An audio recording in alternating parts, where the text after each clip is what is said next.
Der Spanische Bürgerkrieg endete 1939. Aber in die Geschichte geht er als erste Schlacht des Zweiten Weltkriegs ein. General Franco und 3 andere spanische Generale hatten verkündet, die Regierungsgewalt in Spanien übernehmen zu wollen.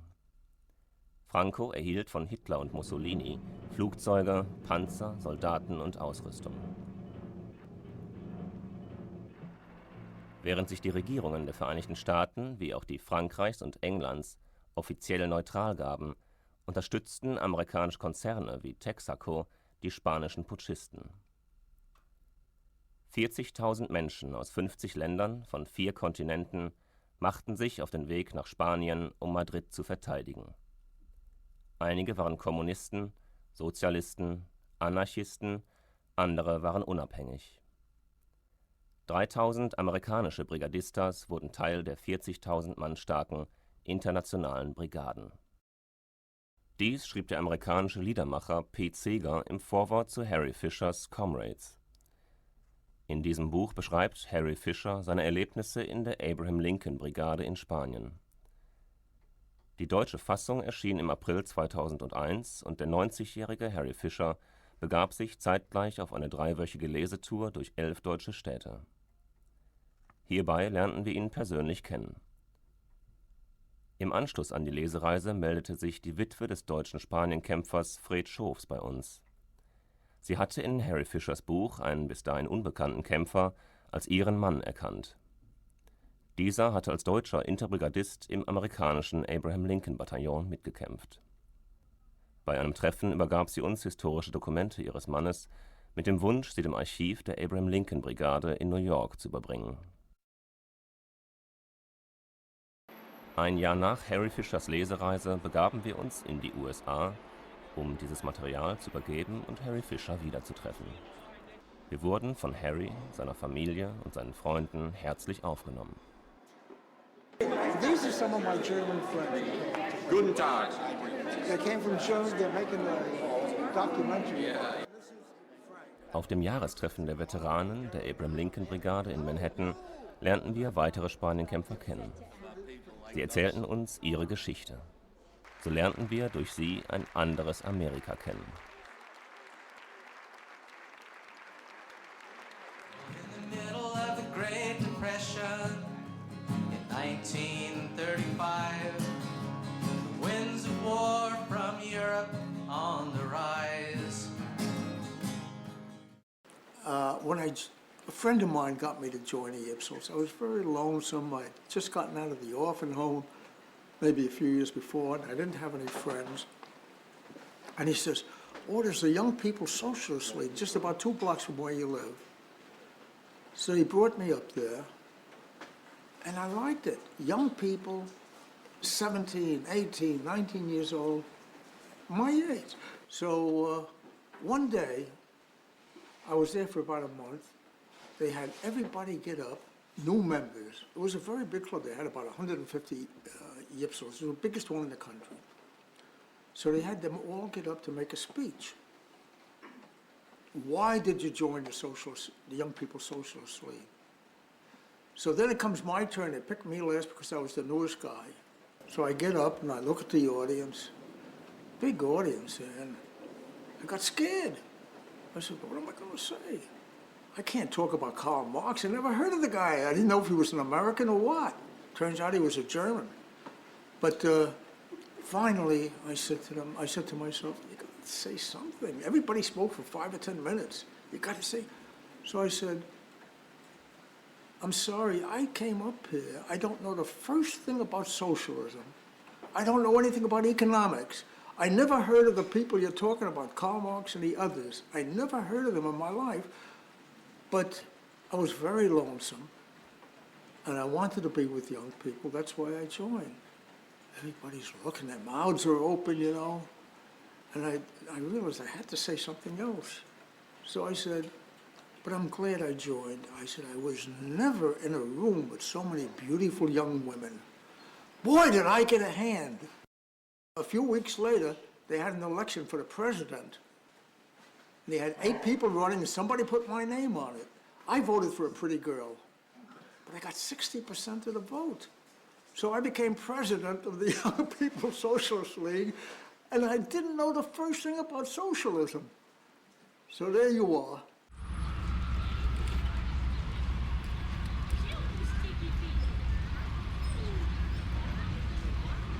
When I was maybe 9 or 10 years old, we came to Union Square often. It was the time when unemployed workers gathered to demand unemployment insurance, Social Security, all those things. It was unheard of. People would say, "What, do you want to get paid for not working?" This was the place where they gathered, Union Square. Sometimes in peaceful demonstrations, sometimes they turned a little bloody when the cops on horse would try to break it up. This was where people gathered, and where I had my first exposure as a kid in the White Young Communist League, coming from a communist family.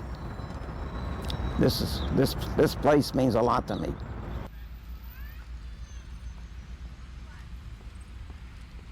Union Square is the site of many May Day demonstrations, which is where I first got introduced to Union Square, with marches on May Day, marching with the unions and other groups. And then later at the north end of the square is where the speeches would be. And at this end of the square was the department store Orbach's. And at the other side of the square on the east was a department store, S. Klein's, on the square. We were making inroads of gaining members when we called the strike. And every Saturday we would attempt to stop people from shopping both in Orbach's or Klein's with what we called mass picket lines, where we would get hundreds and sometimes thousands of pickets in front of the store and prevent people from entering. The store got a court injunction to limit the number of pickets so that we wouldn't stop people from going in, and the police were here to enforce it. Well, we found various ways to thwart them. So Jack and Pat O'Shea went to a store and bought a big, about 30 or 40 white mice. And they had it covered, and they walked into the store, and they let the mice loose, and then they started shouting, "Mice, mice!" The whole store emptied. Hundreds of people that were so scared, especially women, were so frightened of mice, they ran out. And I think at the Orbach strike, I would be arrested 2, 3, 4 times a week. One day, it wasn't too clean in the jail, and the guard there came over and said, "Listen, fellas, this is your second home. You're here all the time. Keep it clean." And he meant it, because we were in that so often, every day practically, there'd be arrests. When we would be arrested on the picket line, you know, we would be held overnight at times. There was one time we were held overnight at night court, and as we were being led out to be taken to the jail for the night, the police beat us some with their clubs, which they would do quite often. But we would be in jail together, arrested together. We hitchhiked. He hitchhiked around the country, rode freight trains. I did too, but not with Harry. Well, in those days, you had the Depression, and many people didn't have a penny in their name. We couldn't buy tickets for trains. They were very cheap, but we didn't have the money. So what we used to do, young people, even old people, would come to New Jersey, where you could get a freight train, and we get in the yards and get on freight trains, and then we could travel for nothing. But then they had what we called the bulls. They were the policemen in different cities, and they wouldn't let you get off at their city. So the engineer used to stop the train a half a mile before he got there to let people who want to go to that city get off. He wasn't allowed to do it, but he did it. And that's how we used to travel in those days. One morning, early in the morning, I got a telephone call that there was going to be a demonstration at 23rd Street and 5th Avenue by the Eternal Light. And when I came down here, there must have been about 10,000 people here early in the morning during the work, people going to work. And we saw there must have been at least 100 policemen here, and they were wondering how they're going to get that banner they saw, Free Ernst Thälmann. That's all it said, a huge banner, Free Ernst Thälmann.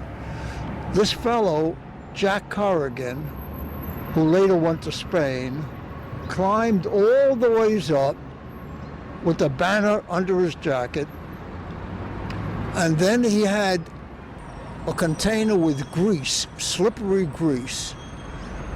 He got the banner up, and then on the way down, he put grease above him all the ways down. And when we came there, the police were trying to climb up this pole, the flagpole. It was impossible. They'd go about 1 or 2 feet and they'd slide down. They couldn't, it was impossible to do it. And the audience, thousands of people here, laughing and having a good time watching this. The name was known because they had stories about a fellow by the name of Jack Corrigan who did it. And he lived in New Jersey, and he stayed away from here.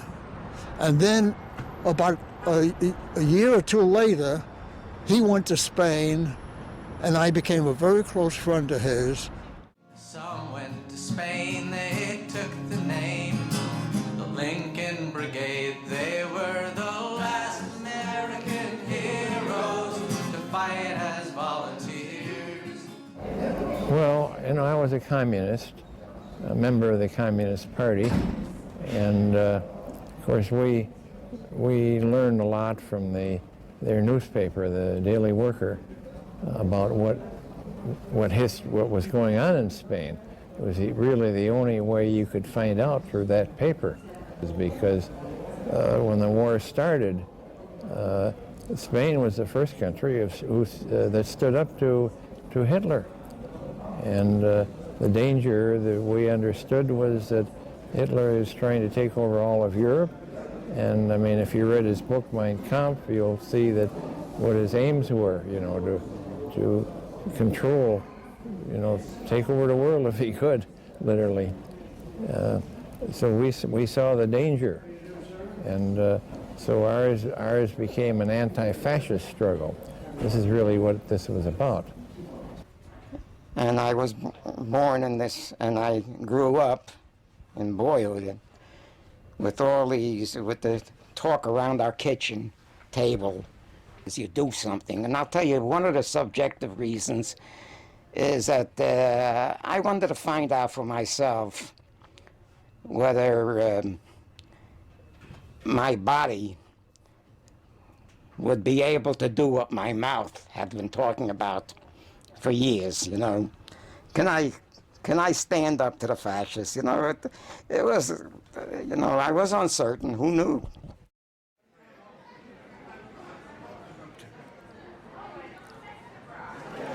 When I was 16 years old, I was more intelligent than Churchill, than Roosevelt. They didn't see the danger of Mussolini and Hitler. And they were just doing whatever they wanted. Meanwhile, we found that it was the possibility to stop the fascism in Spain. If the democracy hadn't been so coward, had helped us, we would have stopped the fascism in Spain. We would have saved 56 million people who died in World War II. That was our chance to fight against the fascism. And I went to fight, like I said, in World War II, but it wasn't the same thing. It was illegal to go to Spain.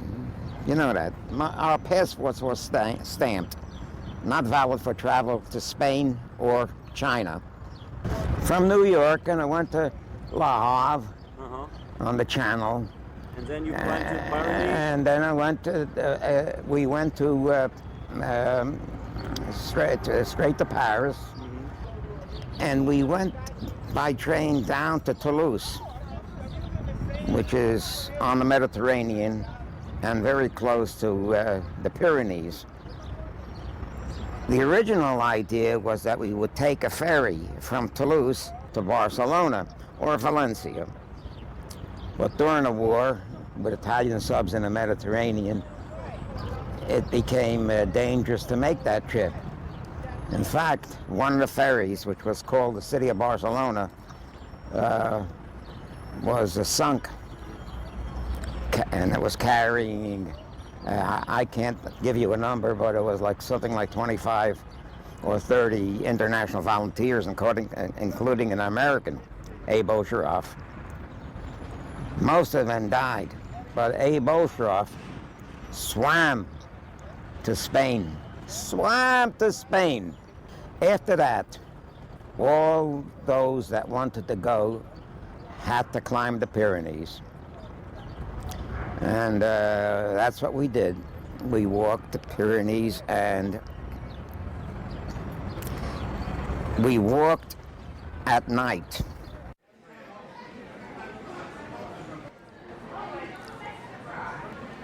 So I got there I think in August 1936. And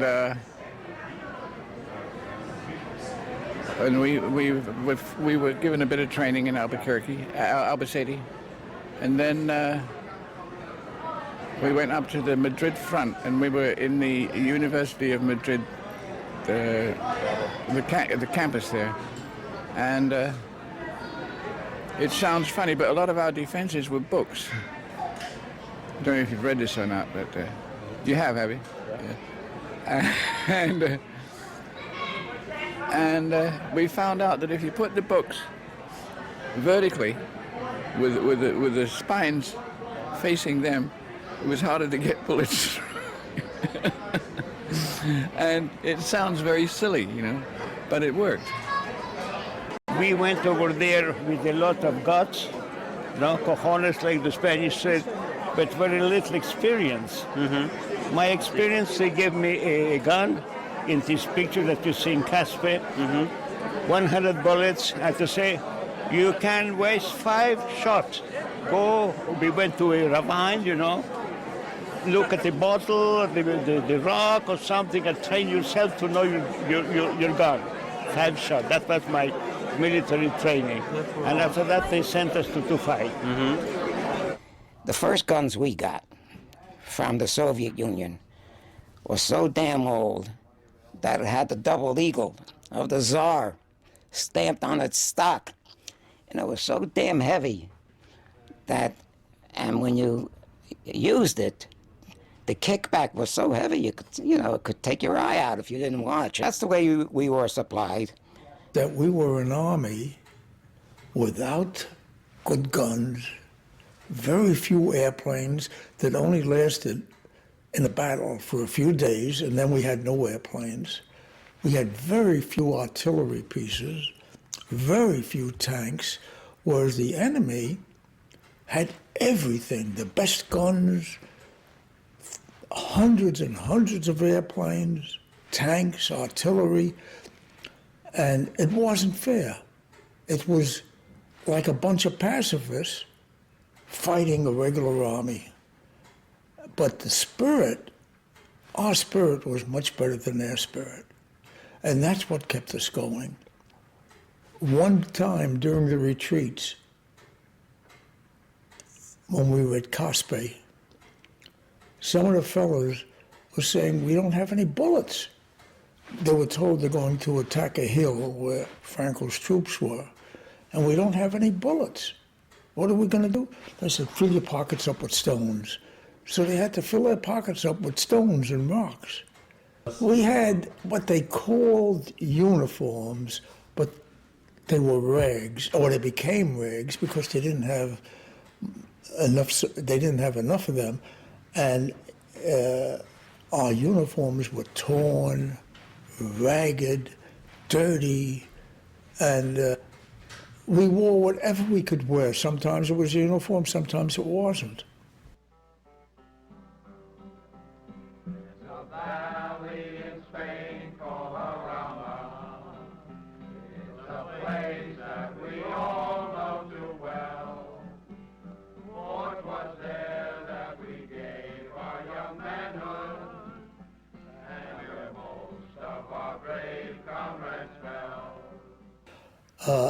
Americans are very undisciplined. They have no discipline. The Germans are disciplined. So when we were there, we didn't salute. So they had a meeting, and the captain told the guys, from now on, when you pass the Spanish flag, you have to salute, or this is the salute. And the captain thought, when you come within 30 feet of the flag, you salute. He says, how will we know when we're 30 feet from it? They had a big flag, a Spanish flag in a square. It's a good question. I'll tell you what we'll do. We're going to paint a white circle around the flag that's 30 feet away. So every time you get within that circle, you salute the flag. I said, okay. So the next day, they had the circle, and the American soldiers would come to the circle, and they'd get up, and they'd act as though they were drunk, you know. And if they got into the circle, they'd salute, and then they'd salute this way, and then they quickly got out. And the Spanish people from Tarazona were watching, and they were laughing. They thought it was the funniest thing they ever saw. So they took the circle away and they stopped the saluting. But when they went to the front, that's when we had discipline. That's when we didn't salute or anything, but when we went to the front, it was a real fighting unit. Even without guns, even without bullets, we did what we could. Well, that was kind of a comical situation where we had been there at the front for a couple of months, and we were dirty and covered with lice, you know, typical wartime at that time especially. And so then they brought along a tank truck, and they gave us all showers and some clean underwear, and so I went back to the trenches and started picking lice out of my pants, you know. So this sergeant comes along and he says, put your pants on. And I said, what for? And he said, what if the fascists catch you with your pants off? Which was kind of silly, you know. So I said, no, I'm gonna go ahead and get the lice out of my pants. So he orders a couple of guys over to arrest me and take me up to headquarters. But the food generally was very bad and very little. And during battles, we would go for days and days. And I would stop at trees where they had dried olives from last year, and that would be my food. And many others. Some of the fellows even ate grass. They were so hungry. They would eat anything. We had at Arama, the food wasn't bad because we had a fellow by the name of Jack Shirai, a Japanese American, who's a professional cook in America. And he could take anything and make it taste good. And he did. And when he didn't want to be in the kitchen, he said, I didn't come here to cook. I could have stayed in America to cook. He said he wanted a rifle. And Steve Nelson had a big job trying to get him to go back in the kitchen, but he said, no, he won't do it. And the men begged him. He said, no. Finally, Steve convinced him And the men convinced him. But he said, when there's a battle, I'm going to have a rifle at the front. I'm not going to be in the kitchen.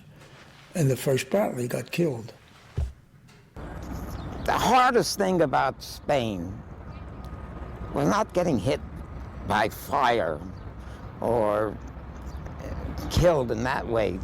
In my experience, the hardest thing about it was the physical exhaustion of the retreats, for example, when for days and days and days we marched, not in formation, we walked in the retreat from Teruel, for instance, to Gandesa. Look at the map of Spain, you'll see, it's a couple of 100 miles. But we did that. It was so primitive. We didn't have any cell phones, of course. We had no communications with whoever was on our flanks, except with our feet. And so that if I would get called, I said, we need to get this message to our right flank. We see something moving. All that shit. We did have telephone communications, very unreliable. In battle, as I must have said earlier, in battle, the first artillery firing started, those lines would be broken and the telephone lines had to be repaired all the time. So that was the way we communicated with them. They must have done it the same way when Caesar was on the march. Then I became Steve Nelson's runner at Brunetti, and I don't remember if I even carried a rifle, because I had to run all over and give messages but most of the time I was in communications, and I learned how to lay lines, how to work the central, the telephone, how to work it, and I learned, most important, how to repair the telephone lines, because they were always getting broken by bombings and shellings. And it was a tough job. But a lot of communication people were killed and wounded. Many were killed and wounded.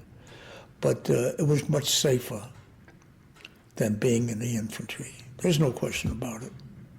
So I didn't have it as tough. And maybe that's one of the reasons I was able to go through the whole war, was because I was not in the infantry most of the time. Sal Rose, he was my party organizer in Williamsburg, which is a section in Brooklyn. It's a blue-collar, working-class section. And he was a lieutenant in the Lincoln Brigade. And he got wounded in the abdomen. And as he was being carried away,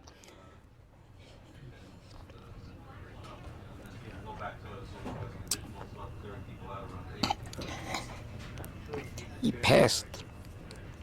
He was on a stretcher, and he passed by. And believe it or not, this was not an Errol Flynn movie. He went like this. He gave the proletarian clenched fist salute. He died before he got to the hospital. It's something that I had the choice. I had the choice. In the army, I had to obey.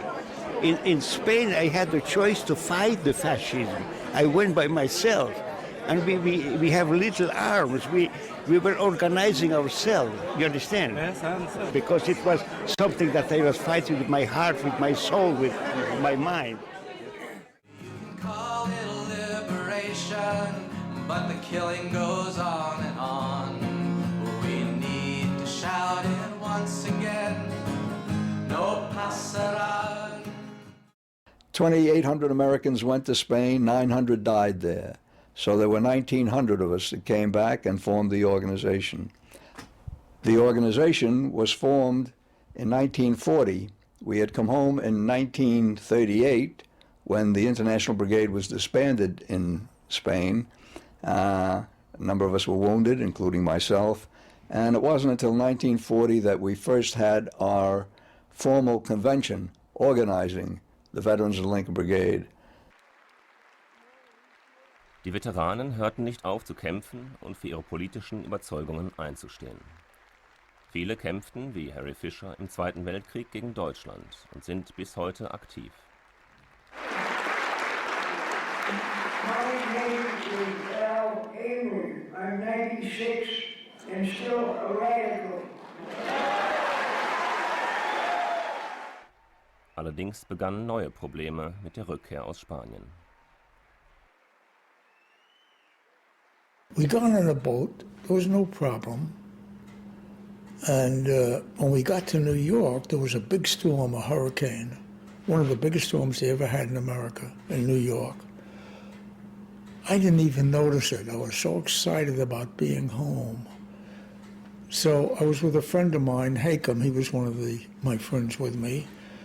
And as we were getting ready to get off the boat, two agents of the government stopped us. They knew who we were. And they said, let's see your passport. We said, who are you? And they told us I don't know if they were FBI agents, I think. I'm not sure. And we saw they were agents. So we refused. We both said, no, we're not giving up our passport. Well, you're not getting off this boat. You're going to go back to Europe. So Hakem and I talked, and we said, gee, we're back. Our families are waiting for us, our friends. So we gave up our passports. They took our passports away, and for, 20, 25 years, I couldn't get a passport because I fought in Spain. But the government treated us terribly. They passed a law, not a law, but they were told, the government, nobody who went to Spain can get a government job. After World War II, we were engaged in the fight against McCarthyism, which was a reactionary period in the United States where progressive peoples of all stripes, but especially the communists, were under attack. In the 50s, I'm trying to think. There was trouble, but I can't remember. I worked at that time at TASS, and I wasn't allowed to join the Communist Party. If you worked for TASS, the State Department had an arrangement with the Soviet Union that you couldn't be active in anything. You couldn't take part in demonstrations.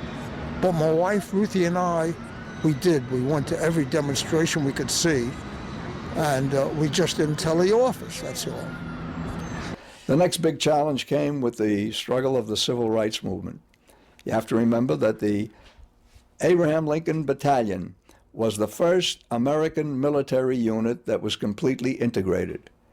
We had black captains, black sergeants, black lieutenants, and rank and file. So we were part of the struggle. We marched to Washington with Dr. Martin Luther King. We mobilized our membership, and as many of our friends had participated in that. A lot of it was in anti-racist struggles, because we have a great problem in this country about racism, a hangover all the way from the days of slavery.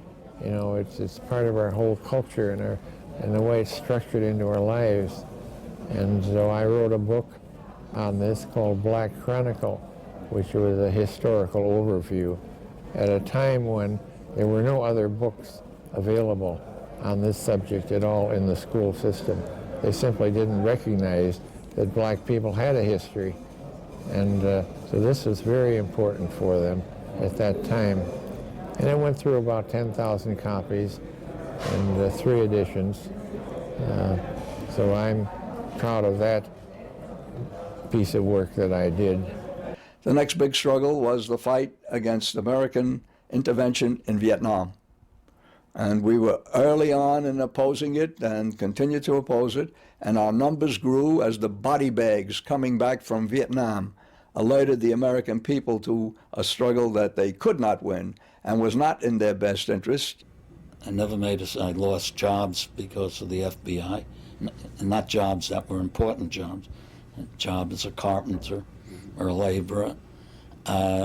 So but I maintained my principles all through.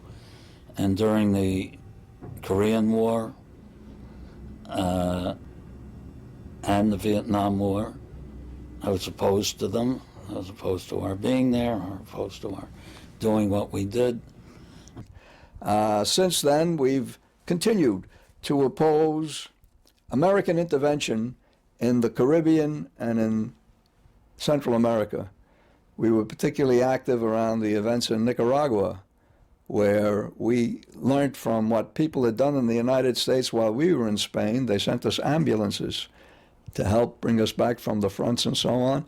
Well, we raised $250,000 in the United States then from the American public and bought 22 ambulances, which were used by the Nicaraguan people. And to this day, we continue to oppose American intervention in Cuba. We're talking about September 11th, and what happened in the United States was a terrible thing. At that time, we thought there were 6,000, was less than 3,000 were killed. I said they were innocent people, mostly business people, not military people, and what they did at the Twin Towers was wrong, a horrible thing. And it's the first time that Americans had ever experienced anything like this. The rest of the world experienced things that were much worse. And I said, all over America, millions of homes in their windows or in their lawns have the American flag to honor all those and remember all those who died. And I said, I'm not going to put out the American flag. And I'll tell you why. I said, first of all, there's the Spanish flag up there, the Republican flag. And I'm going to put that flag outside and then inside, because that flag represents more the anti-terrorism. They've been a living inspiration that the struggle must go on. So let's shout it with them. Is there any message you would like to relay to young people around the world? Yeah, get off your ass, get rid of your cell phones, and do something. Just keep on fighting. There's nothing else you can do. To be their own person, to be true to themselves and their beliefs, no matter what other people tell them. They can listen, but make their own judgment. And hopefully, it'll be friendship. I just send you my greetings. Keep it up. Don't get discouraged. Enjoy your life. Read books. Read the classical music. Hear it. Play it. Do it. Keep the juices of life flowing. Put some passion in whatever you do, and you'll be okay. Do it, you will see that there is another world, and that there are people all over the world who have like ideas, and do something about it. You'll see. You'll lead a better life. Would you do anything differently in your life? No, I'd be much more radical. Thank you. Much more. Seit frühester Jugend gehörten Friedensdemonstrationen zum Leben von Harry Fisher. Kaum eine der New Yorker Friedensaktionen fand wohl je ohne ihn statt. And instead, I have to get out into the street again and again start fighting, not for war or in a war, but for peace. Am 22. März 2003 demonstrierten Tausende in New York gegen den Irakkrieg. Unter ihnen auch die Veteranen der Abraham-Lincoln-Brigade. Direkt von der Friedensdemonstration in Manhattan musste Harry Fisher mit einer Herzattacke in ein Krankenhaus gebracht werden. Dort starb er kurz darauf.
history